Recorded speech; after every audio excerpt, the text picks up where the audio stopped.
ఏపీని BJP light తీసుకుంటుందా? అందుకే కూటమిని పట్టించుకోవడం లేదా? బీజేపీ అగ్రనేతలు ప్రచారానికి రాకపోవడానికి అదే కారణమా? ఇప్పుడు ఏపీ పొలిటికల్ సర్కిల్లో ఇదే చర్చ నడుస్తోంది. 3 పార్టీలు కూటమి కట్టిన తర్వాత ప్రధాని మోదీ చిలకలూరుపేట సభకు హాజరయ్యారు. చంద్రబాబు, పవన్లతో వేదిక పంచుకున్నారు.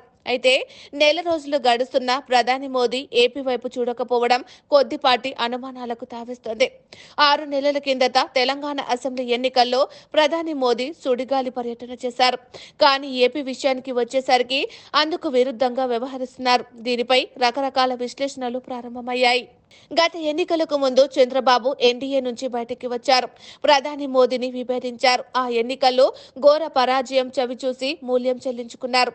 తాను ఏ తప్పు చేశానో గుర్తుంచుకున్నారు. అందుకే మరోసారి ఎన్డీఏలోకి వెళ్లనని డిసైడ్ అయ్యారు.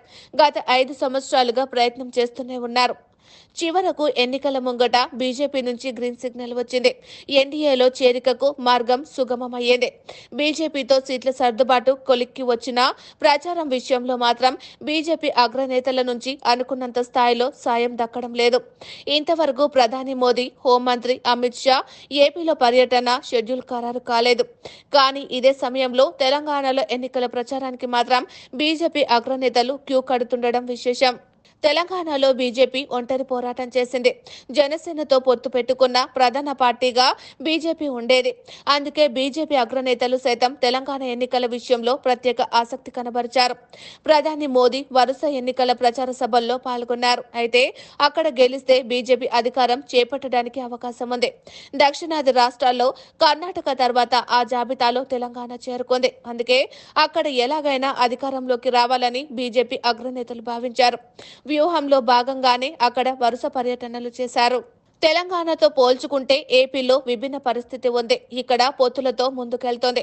పొత్తులో సింహభాగం ప్రయోజనాలు ప్రధాన పార్టీ అయిన టీడీపీకి దక్కుతాయి. అందుకే బీజేపీ అగ్రనేతలు పెద్దగా ఆసక్తి చూపడం లేదు. చంద్రబాబును అధికారంలోకి తెచ్చేందుకు తామెందుకు ప్రయత్నించాలన్నది బీజేపీ అగ్రనేతల వాదనగా తెలుస్తోంది. ఏప్రిల్ 30తో పాటు మే 3, 4 తేదీల్లో ప్రధాని తెలంగాణలో పర్యటించే అవకాశం ఉన్నట్లు తెలుస్తోంది. అదే సమయంలో ఏపీ విషయంలో మాత్రం ఎంతవరకు స్పష్టత లేదు.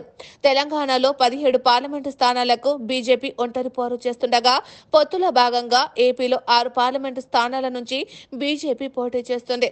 అందుకే ఏపీ కంటే తెలంగాణకు ప్రాధాన్యం ఇస్తున్నట్లు తెలుస్తోంది. మొత్తానికైతే బీజేపీ అగ్రనేతలు ప్రచారానికి రాకపోవడం ఏపీలో కూటమి పార్టీలకు కాస్త ఇబ్బందికరమే.